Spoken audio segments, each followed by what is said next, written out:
வணக்கம் விஜய் அண்ணா, நல்லா இருக்கீங்களா? நீங்க அரசியலுக்கு வந்த நாளிலிருந்தே உங்களை நிம்மதியா இருக்க விட மாட்டாங்கன்னு எனக்கு தெரியும். நான் உங்க கட்சி சேர்ந்தவனும் இல்ல, வேற எந்த கட்சிக்கும் சேர்ந்தவனும் இல்ல. ஆனா ஆண்ட கட்சி, ஆளும் கட்சி, இந்த ரெண்டு பேருக்கும் மாற்றா ஒரு புதிய அரசியல் வேண்டும்னு நினைக்கிறவன்.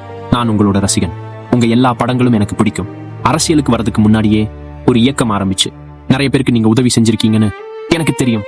இப்ப நீங்க ஒரு புதிய அரசியல் கட்சி ஆரம்பிச்சிருக்கீங்க. ஆனா இப்ப எனக்கு ஒரு கேள்வி இருக்கு. உங்களுக்கு ஓட்டு போடலாமா இல்ல வேண்டாமா?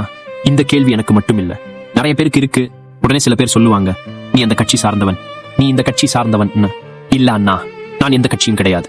இன்னைக்கு கஷ்டப்பட்டு உழைச்சு சம்பாதிச்ச பணத்தை வீட்டுக்கு கொண்டு போனாதான் எங்க வீட்டுல 3 வேளை சாப்பாடு நடக்குது. நான் ஒரு சாமானிய இளைஞன்.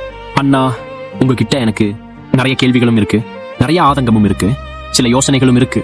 இந்த வீடியோ நீங்க பாப்பீங்களா இல்லையா எனக்கு தெரியாது. ஆனா உங்களுக்கு ஓட்டு போடலாமா வேண்டாமா யோசிக்கிற ஒரு சாதாரண இளைஞனின் நேர்மையான குரல் இது. நீங்க புதிய கட்சி ஆரம்பிச்சிருக்கீங்க.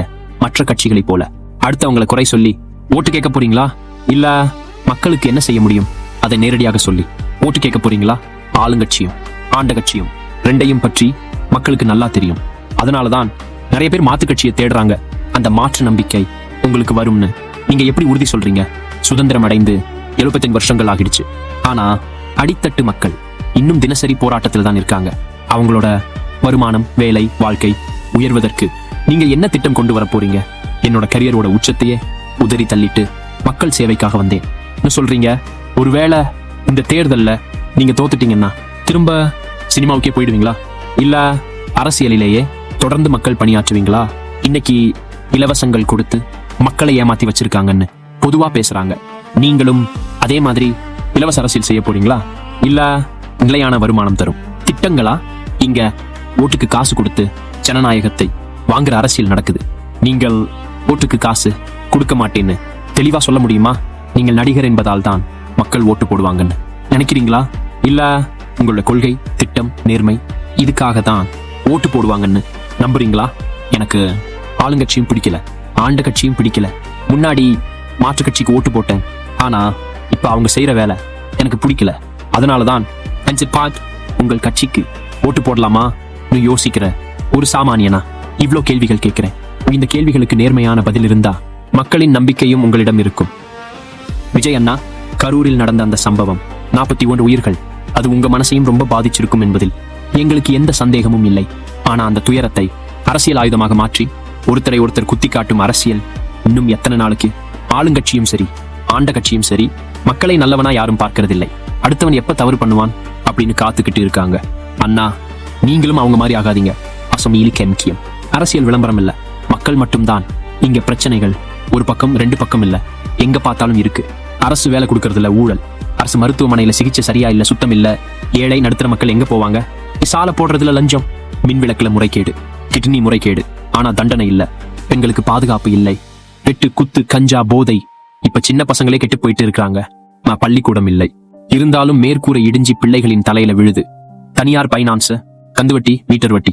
மக்கள் வாழ்க்கை நரகமா மாறிடுச்சு.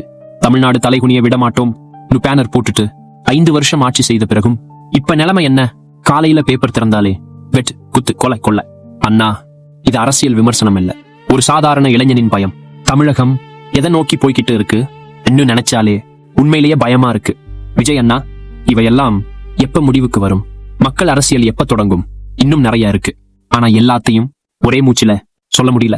இதுதான் என்ன மாதிரி ஒரு இளைஞனோட ஆதங்கம். விஜய் அண்ணா, நான் ஒரு பெரிய அரசியல் அறிஞன் இல்ல, பதவி, அதிகாரம் எதுவும் இல்லாத ஒரு சாதாரண தமிழ்நாட்டு இளைஞன். ஆனா இந்த நாட்டுக்காக கனவு காண்ற மனசு மட்டும் இருக்கு. இந்த நாடு இளைஞர்களின் கையில் தான் இருக்கு. நீங்க சொன்ன வார்த்தை எங்களை நம்பிக்கையோட பேச வச்சது. அந்த நம்பிக்கையை அடிப்படையா வைத்து சில வேண்டுகோள்களை உங்க முன்னாடி வைக்கிறேன். உங்க கட்சியில பதவிகளுக்கு இளைஞர்களையும் படிச்சவர்களையும் நேர்மையானவர்களையும் முன்னிலைப்படுத்துங்கள். ஒரு மாவட்டத்துக்கு ஒரு பிரதிநிதி மட்டும் இல்லாமல் கிராமம் கிராமமா, வீடு வீடா போய் மக்களின் குறைகளை கேட்கும் அமைப்பை உருவாக்குங்கள். எங்களுக்கு இலவச பொருள்கள் வேண்டாம் அண்ணா, எங்களுக்கு வேண்டியது நல்ல சாலை, தரமான குடிநீர், நம்பகமான மருத்துவம், இது எதிர்காலம் தரும் கல்வி. இதற்கே உங்க திட்டங்கள் இருக்கட்டும். தமிழகத்துல தனியார் பைனான்ஸ் கம்பெனிகள் மக்களின் ஆசையை பயன்படுத்தி அதிக வட்டிக்கு கடன் கொடுத்து அவர்களை அழுத்துறாங்க. இதை கட்டுப்படுத்த ஒரு கடுமையான சட்டமும் அரசின் நேரடி கண்காணிப்பும் தேவை. ஒரு தாலுகா ஆபீஸுக்கே போனா லஞ்சம் கொடுத்தால்தான் வேலை நடக்குது. இதை நிறுத்த சுயாதீன கண்காணிப்பு குழு, புகார் கொடுத்தால் உடனடி நடவடிக்கை இருக்கணும், ஊழலற்ற ஆட்சி. இன்னும் நீங்க சொன்னீங்க, அதுக்கான தெளிவான திட்ட அறிக்கை கொண்டு வாங்க. வட மாநில தொழிலாளர்கள் குறையில்லை, வந்தாரை வாழ வைக்கும் தமிழகம் எங்களுக்கே பெருமை. ஆனா தமிழ் இளைஞர்களுக்கும் சமமான வாய்ப்பு கிடைக்கணும். நேர்மையா படிச்சவங்களுக்கு வேலை கிடைக்கிற மாதிரி ஒரு உறுதியான வேலை வாய்ப்பு திட்டம் தேவை. ஏழை மாணவர்களுக்கு உயர்கல்வி உதவி, ஏழ்மையான குடும்பத்தில் பிறந்த எங்கள் அக்கா தங்கைகளுக்கு தாலிக்கு தங்கம் போன்ற நல்ல திட்டங்களை தொடர்ந்து செயல்படுத்துங்கள். அழிந்து வரும் விவசாயத்தை மீட்டெடுக்க விவசாயிகளுக்கு உறுதியான ஆதரவு. போதையில்லா தமிழகம், கஞ்சா புகையிலை ஒழிப்பு. தேர்தல் வாக்குறுதியாக இல்லாமல் உண்மையா மதுபான கடைகள் மூடல் நடைமுறைக்கு வரணும். இதனால எத்தனையோ குடும்பங்கள் காப்பாற்றப்படுவாங்க. தவறு செய்தா யாரானாலும் கடுமையான தண்டனை. அப்போதுதான் சாதாரண மக்களுக்கு அரசின் மீது நம்பிக்கை வரும்.